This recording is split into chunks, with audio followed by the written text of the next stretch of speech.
What's going on, guys? SeeJay here. So today's video, I wanted to take a look at some other games in the mobile space similar to Lord of the Rings Home that might spark some interest to you while we're in this little hiatus of just not a lot of content, and maybe you just don't have that much to do in the game. You're just kind of on autopilot mode. You're just kind of logging in, doing your few things, sort of in the boat I'm in. Like, I'm still putting a little bit more effort than probably your average player, but your average player, if they're not already not playing the game, period, are probably just logging in, doing a couple of like the bare bones basics, so really not changing glyphs, maybe not min-maxing their roster to go after for raids, or just kind of like, you know, steady Eddie, just kind of posting their scores to be a part of the guild and be a team player. But while we're on this little bit of a no communication period, just kind of doing the bare minimums. And if you are doing the bare minimums, we all know there's not a lot to do in the game that really takes a lot of your time besides glyph management and raids.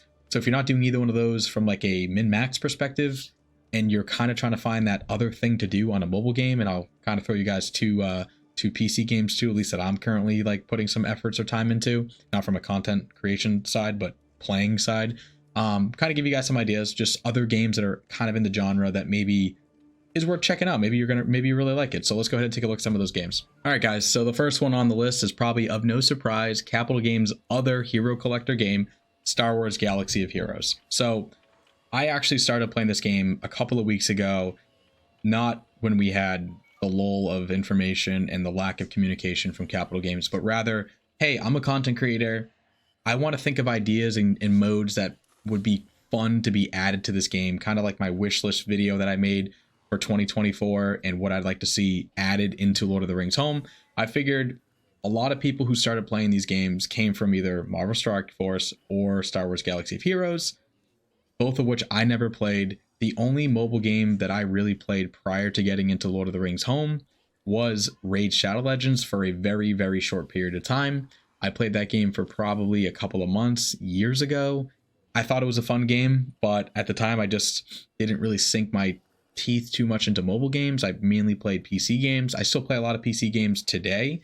A lot of Blizzard games, so like your Overwatch, your World of Warcraft. I even played a ton of Hearthstone forever. I actually just stopped playing Hearthstone recently, but I might check it out when the new Year of the Pegasus, I think is what it's actually called, comes out later this year, the next month or so. So maybe I'll dabble in that too if we still have just kind of like a what am I going to play in the meantime a scenario from a mobile perspective.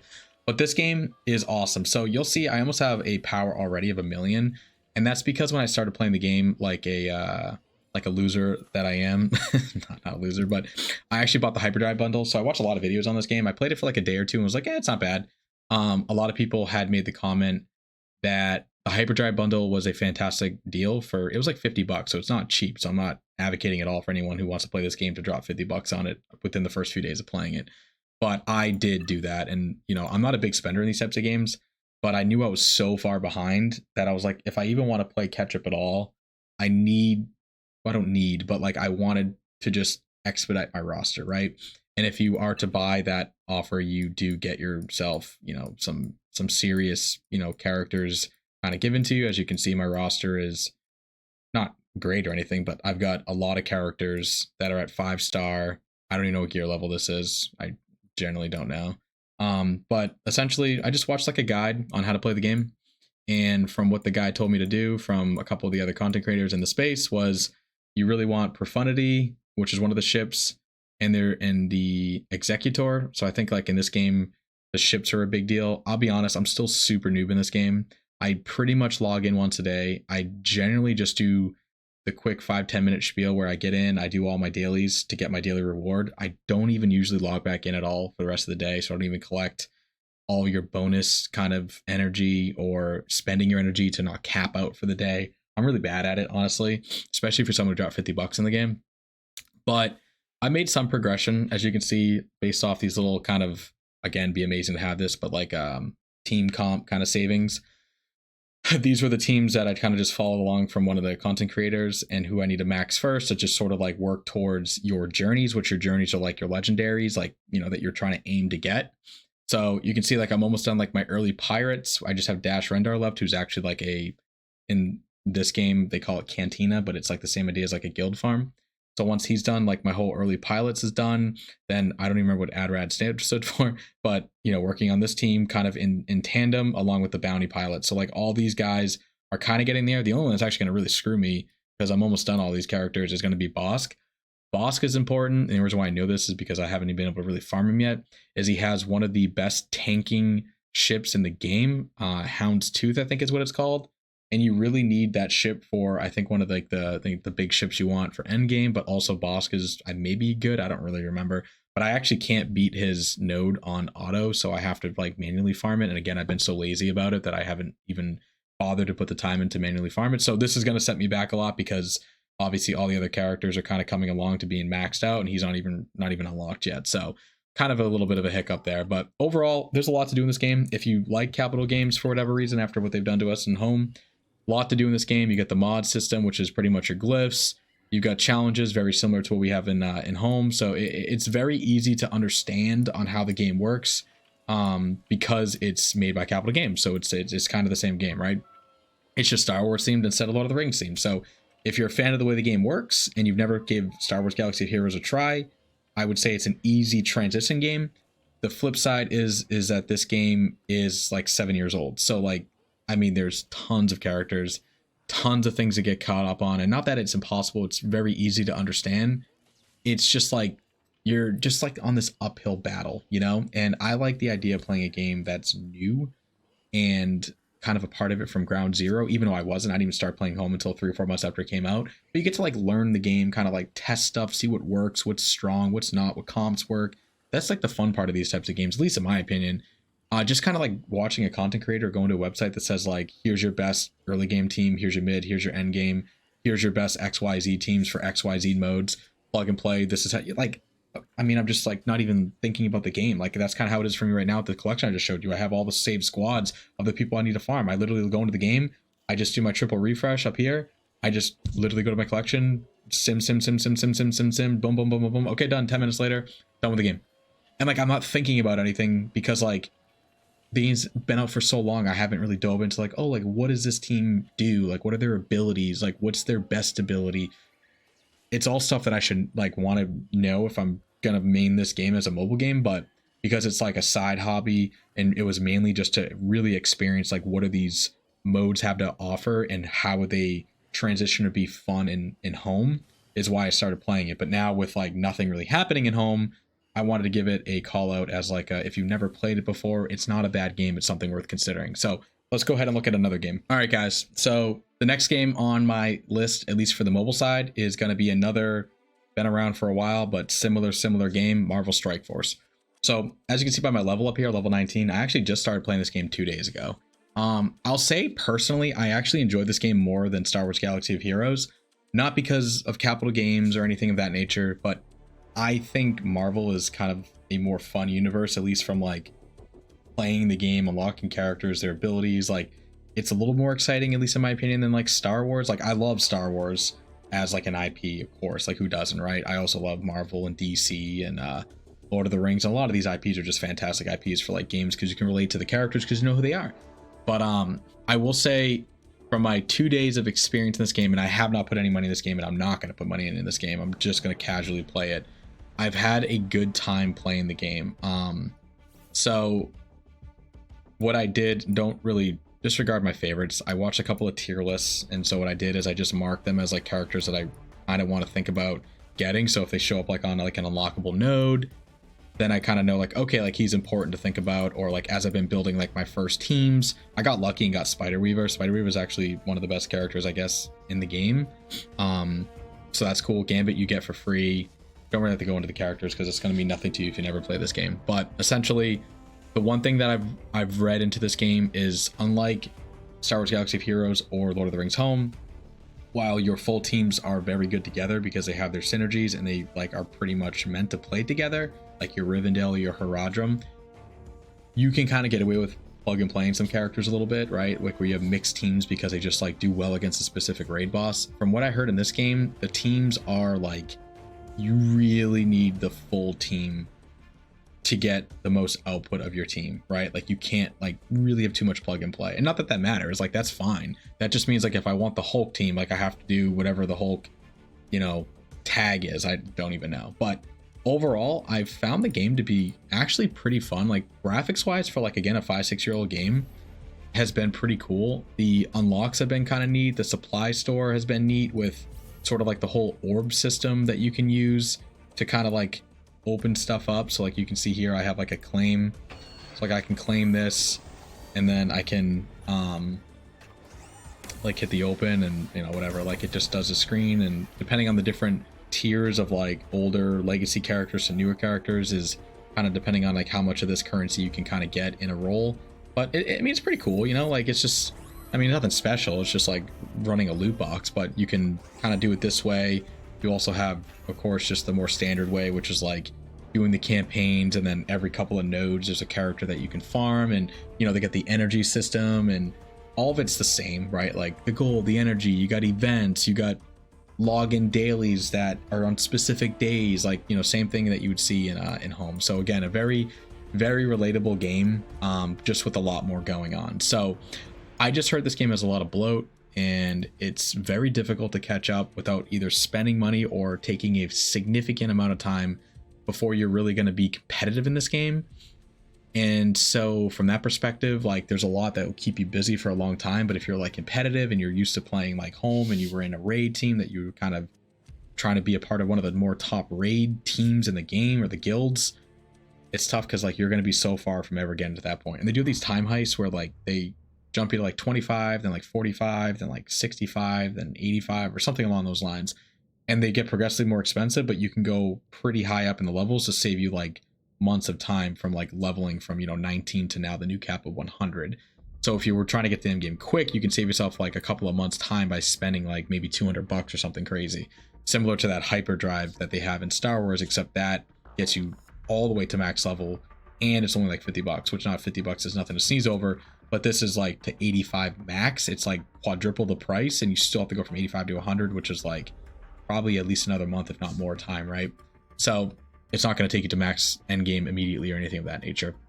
So I mean, there are ways to progress your account faster if you're a spender, but if you're kind of like just a free to play or low spender, again, this one's going to be a long haul before you're ever at a power on your team that's going to get you into any real raid content, right? You're going to be a long ways away. So again, another very similar game, easy to sort of digest and get into because it's kind of built the same way, but you're going to be, if you're used to being kind of around everybody else or ahead of other, like most average players, you're going to be a long ways before you get there. Let's look at another one. All right, so the next one on the list, I did have it installed on my BlueStacks, but it's not working. I've only played it for like literally 30 minutes.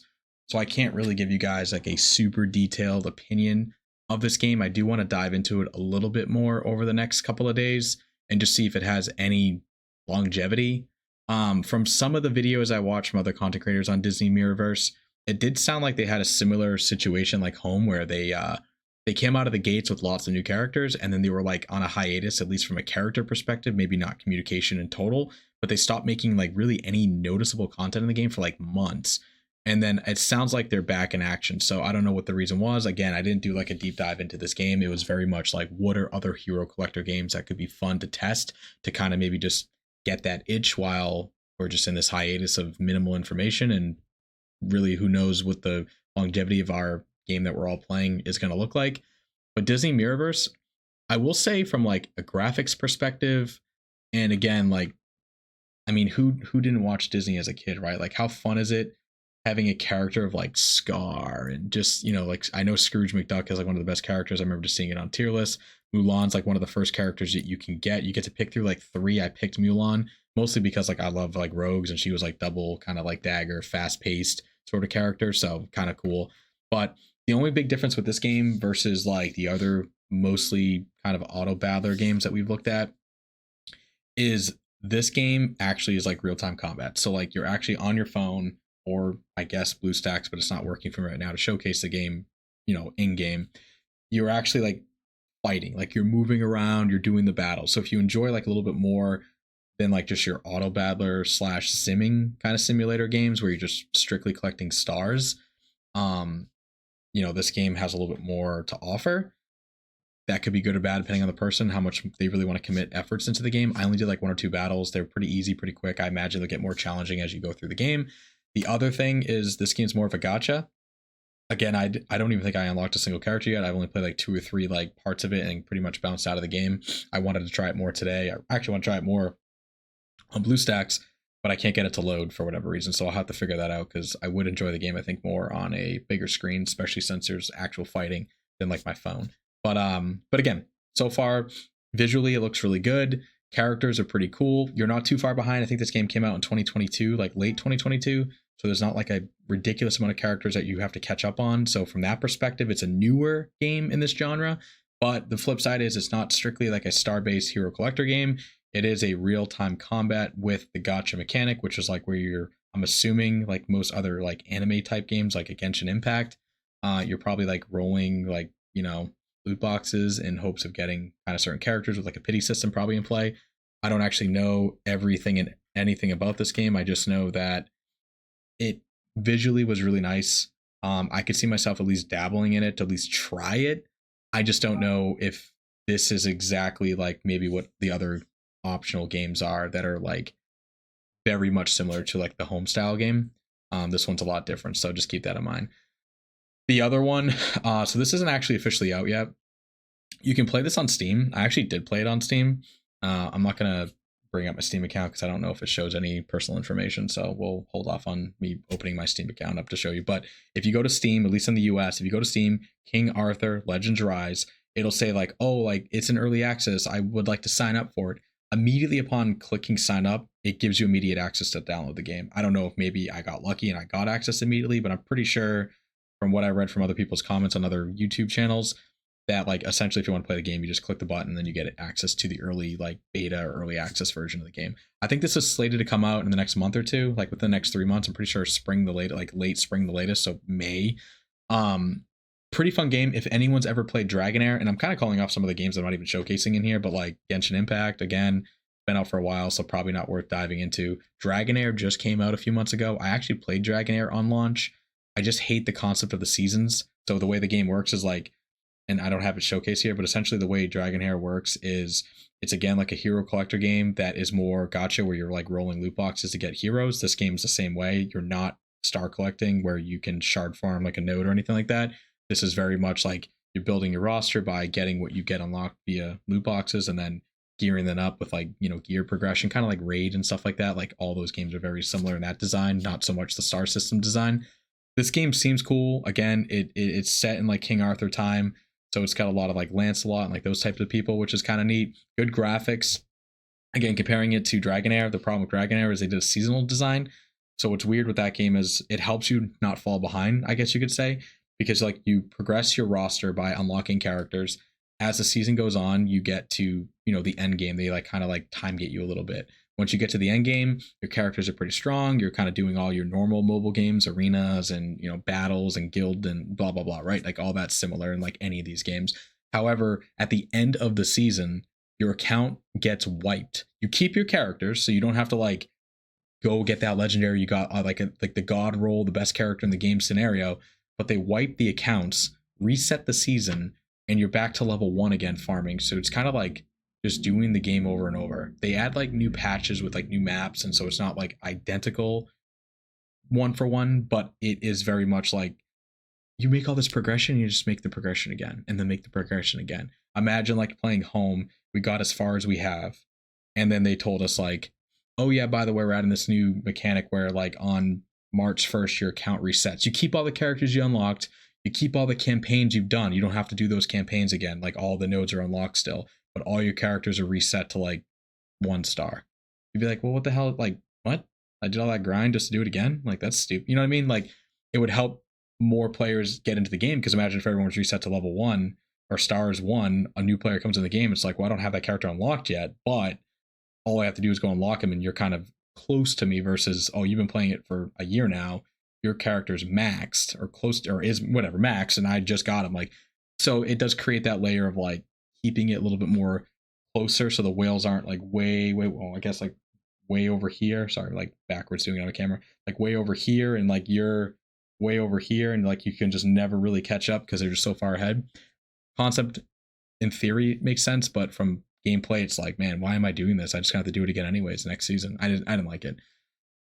Anyways, back to King Arthur. Very similar game. Take a look if you're interested. Again, it's a real-time combat. So you are going out, you're kind of like traversing the world on foot, kind of like navigating, not like really like it's kind of auto pathing, so it's not like hard, but you're not just clicking a node, auto simming it, bouncing out, rinse, repeat to use all your energy, right? It's not like an energy-based game. So a lot different, but closer to like the Disney Mirrorverse, closer to your normal gacha game, but just like another new game coming out that could be of interest. Again, if you're looking for something to play. Last one up on the mobile side of things, and we'll kind of go through this pretty quickly because we don't have a lot of information on this one, is DC Dark Legion. So this one could be probably the most exciting. I believe it's coming out in the fall, late summer, early fall. They just had a beta. I watched some of the content creators play it. So now it is like a hero collector game, but like it's like 40% hero collector and then like 60% like base kind of operations builder.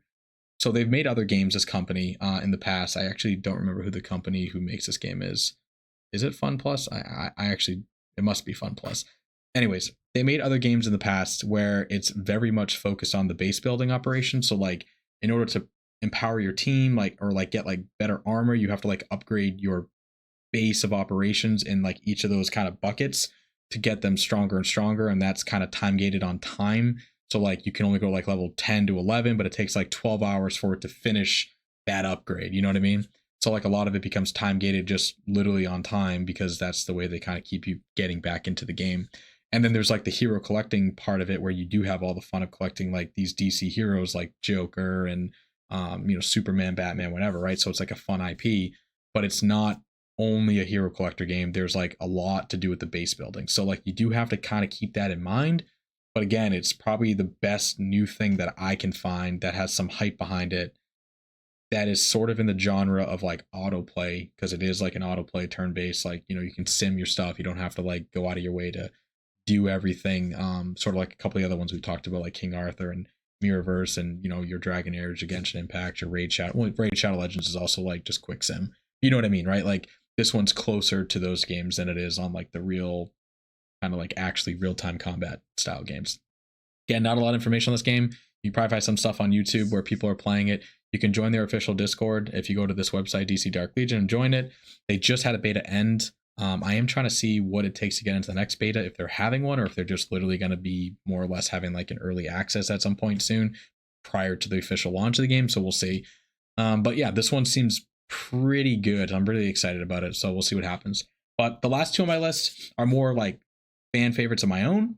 So if you guys aren't interested in non-mobile games, then this course won't interest you guys in any such way. But if you are a PC gamer at all, in February 21st, so in about a week and a half from now, we have Last Epoch coming out. So if anyone's an ARPG fan and you maybe played Diablo 4 and was a little disappointed because it wasn't exactly the greatest game on launch, and maybe you played Path of Exile, which is also an ARPG that's very well known in this genre, but super difficult and it's been out for like 10 years. Path of Exile 2 does come out, I believe, this summer or later this year.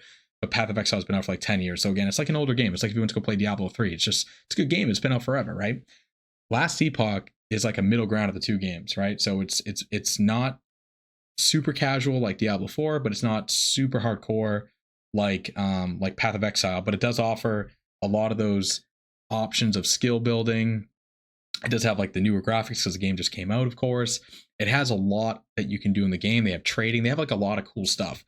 And again, this game comes out in literally less than 2 weeks. So if you have the ability to play a PC game and you like ARPGs and whatever, like this is a game that's on my radar that I plan on playing the shit out of in the next couple of weeks when it releases. So this is going to be a really fun one. I'm pretty excited about that. And then the last one, I don't have a screen up yet, so we'll just kind of chat about it quick. But if any of you other people out there are kind of Blizzard fans and a little bit of nerds, World of Warcraft, been a fan for a long time. Right now, phase 2. So if anyone's familiar, World of Warcraft Season of Discovery is like the remake of the remake of World of Warcraft Classic.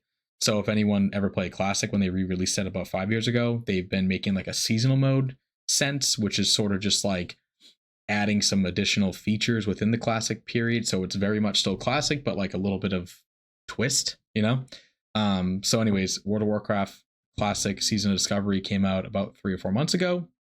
I played that on launch, capped at level 25, which you guys have played in the past. Level 60 was your cap. And now phase 2 just launched a couple of days ago and your cap is 40 now. So They turned Nomergon into a raid, which usually is a dungeon, just like they did with Black Fathom Deeps for phase 1. Not, again, if anyone's never played WoW, it means nothing to you, but old game, but it's a very fun, easy to get into PC game, especially on the classic side, because there's just not a lot of buttons, a lot of things. There's a lot of buttons, but it's much slower, so it's a little bit easier to digest compared to if any of you guys ever played retail WoW recently. Like, I mean, you were just your button smashing is absurd, especially if you play like me, like I play warrior, and it's just intense. So it's very much a different change of pace in comparison from retail to classic. So anyways, those are some games that are on a mobile side mostly. Of course, I added a couple of PC ones because I'm a PC fan. I play a lot of PC games on my computer I'm standing in front of. So I generally will play not just mobile games. But again, if you're a mobile fan and you're looking for the exact style of game that you're currently playing at home, but you are either looking to move away from home, which I hope you're not, because I do hope and want to wait until we have any actual updates from Capital Games.